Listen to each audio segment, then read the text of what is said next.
Well, the MAGA Republicans are out in full force and effect, trying to justify what may have been the most bizarre 72 hours in presidential history, whether it was Donald Trump turning the Kirk Memorial into like a political hate rally, or Donald Trump going from the Oval Office and talking about how pregnant women shouldn't take Tylenol and spreading a bunch of other medical disinformation, to Donald Trump at the United Nations speaking to everybody and telling everybody how their countries are horrible, and speaking as Donald J. Trump, the greatest real estate developer ever, was going to buy this plot of land. Then he just started like calling out countries and saying, you have a bad mayor, and you have a, the whole thing was just so utterly humiliating. People were like laughing in his face. But according to the Senate Majority Leader Thune, Donald, this was the greatest speech. This was up there with the greats. Just watch how Fox tries to not just sane wash this, but sell their audience that this is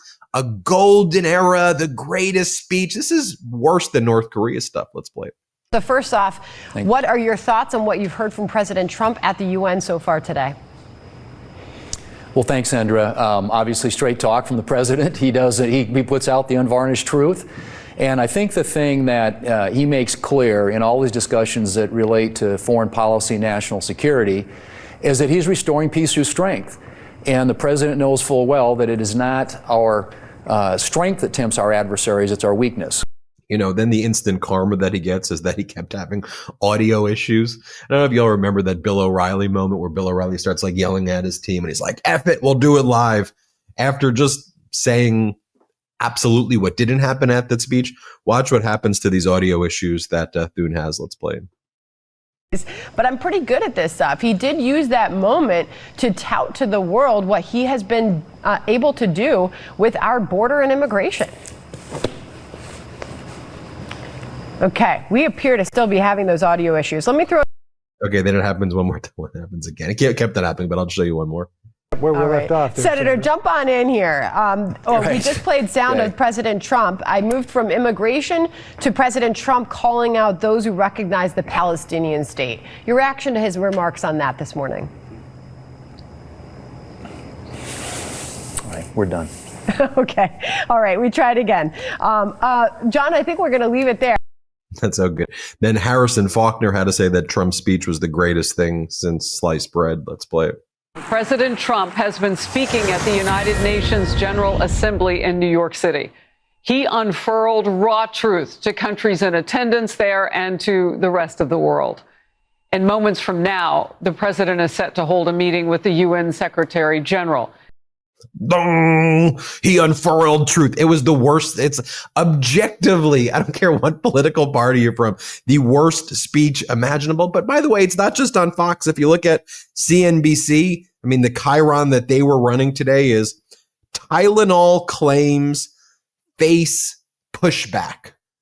And just normalizing this language of Tylenol claims. What do you mean? Donald Trump spewing the most deranged, incorrect medical conspiracies out there, but it faces pushback, everybody. I think this is one of the big problems that we face, especially as the right wing now wants to just totally abolish free speech. There's a reason why the First Amendment is first. But anyway, let's bring in Democratic Congressmember Seth Moulton.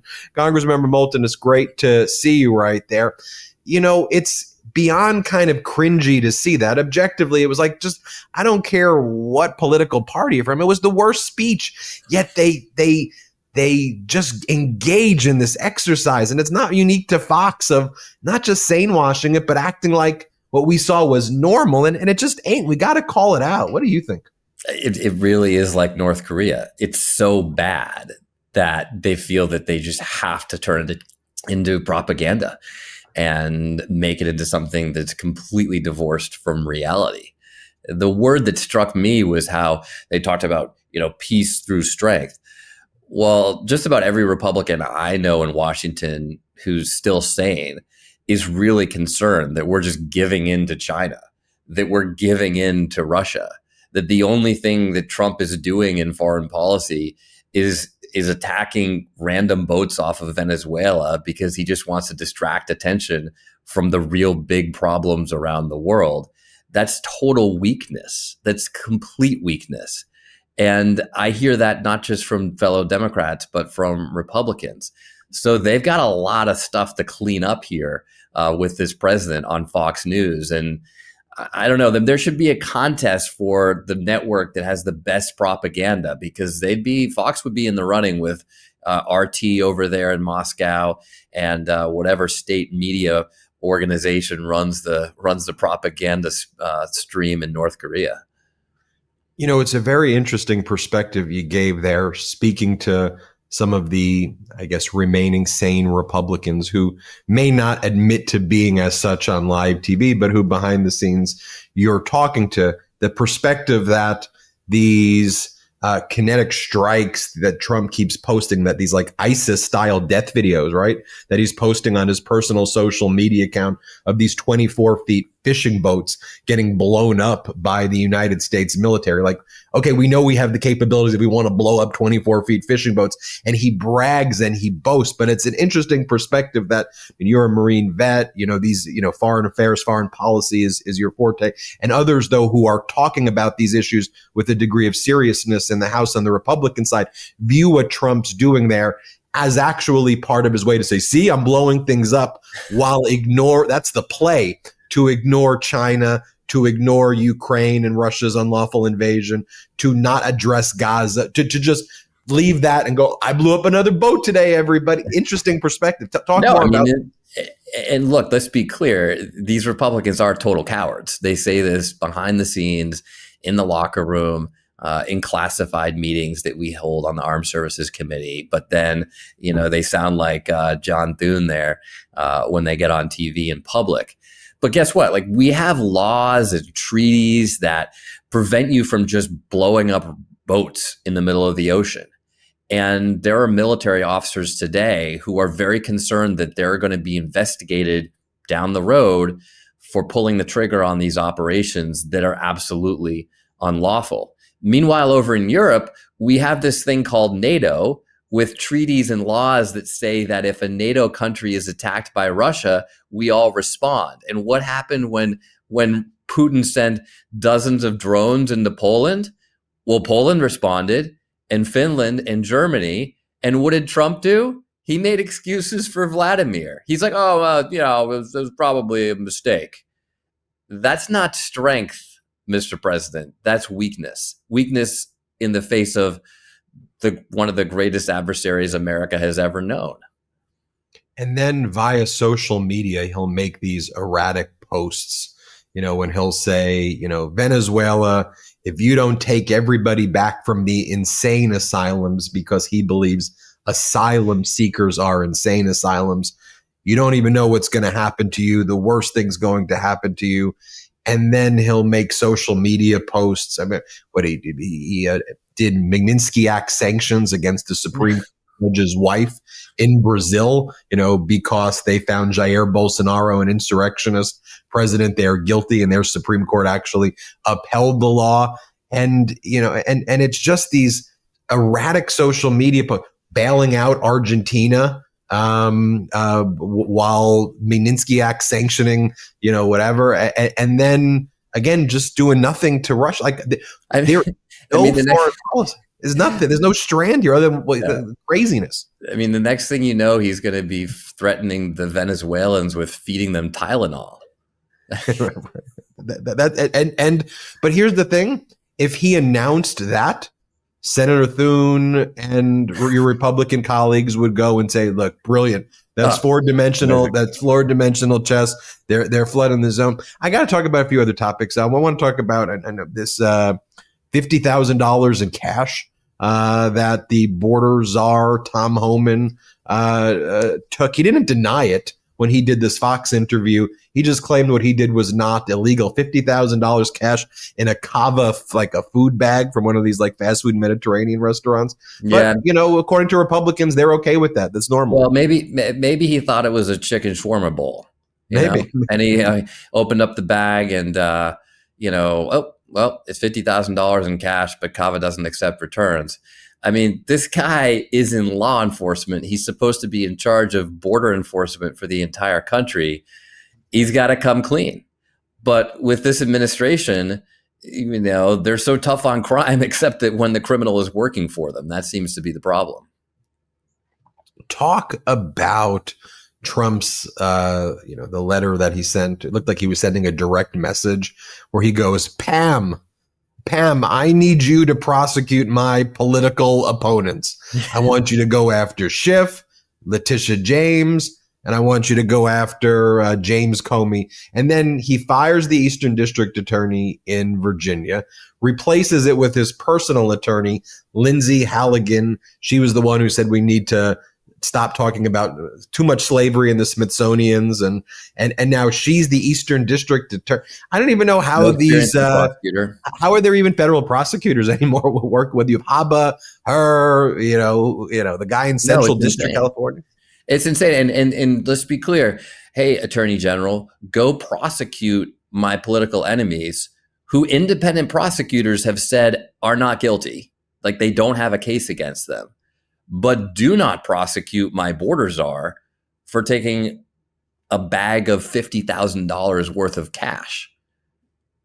I mean, this is also just a case of like the same playbook, different crime. And this administration needs to just be transparent. So release the Epstein files, release the Homan tapes. If Homan is innocent, then just release the recording of what he said when he took this bag of cash. Did he say thanks for the chicken shawarma, or did he actually think there was cash in the bag? I mean, I'm joking, obviously, but like, come on, like just come clean. It's so absurd. You kind of have to sit here and laugh about it, except that this is deadly serious when it comes to people's lives, the lives that Trump is trying to ruin. You just wait for you and me to be next. He goes after us because we're saying things in social media or on TV or wherever else that he doesn't like. And here comes the enforcer. The Gestapo comes down to say, you're not allowed to say that. We're going to cancel you. Maybe he tries to send some prosecutor. Maybe Pam Bondi is going to be giving you and me a call to look into our mortgages or whatever else to try to come up with some crime, just because this is the way that he goes after his political enemies, like communist dictators. I mean, it's absurd. And we didn't even see this in the Nixon administration. It's never been this bad. It's this constant cover up. I mean, as we see with the Epstein files, but I do think that when Democrats or when people push and push, you do see, though, finally they get into some, they hit the wall eventually. And this is why I think people need to be aggressive and not let him get away with it. Because when you hold him accountable, for example, like Ukraine and Russia, then Donald Trump says, yeah, I didn't really mean peace in 24 hours. It was just a joke and it was just being sarcastic. Like at that point, there's really nothing else you can say to him where he says, I was joking and being sarcastic. So you kind of know, okay, everybody, you tell your colleagues he was joking and being sarcastic. On the Epstein files, it gets to the conclusion, it's a hoax. It's a hoax. That's where this ends with Homan. It's a Democratic hoax. It's a witch hunt. So everything out there is a hoax. His approval's plummeting. It's just wild, though, that there's a lack of moral clarity on the Republican side, like that this still it can still exist when it's so blatant. No, I know. I mean, it's so pathetic, and they really are just cowards. Like they're not dumb. A few of them are, but most of them are just total cowards. They know the truth. They know what's going on. They know this guy lies through his teeth and violates the Constitution every single hour. And yet they're just so scared of him, they won't do anything. But you said something really important, which is that it matters when people stand up. It matters when people push back. I think that's why Jimmy Kimmel is back on the air, because what he did was just blatant censorship, something that is not consistent with our Constitution and the First Amendment.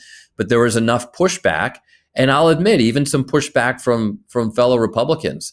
I'm going to make history for the first time in my life at least, of complimenting Ted Cruz, because he actually spoke up in the Senate and said that was wrong.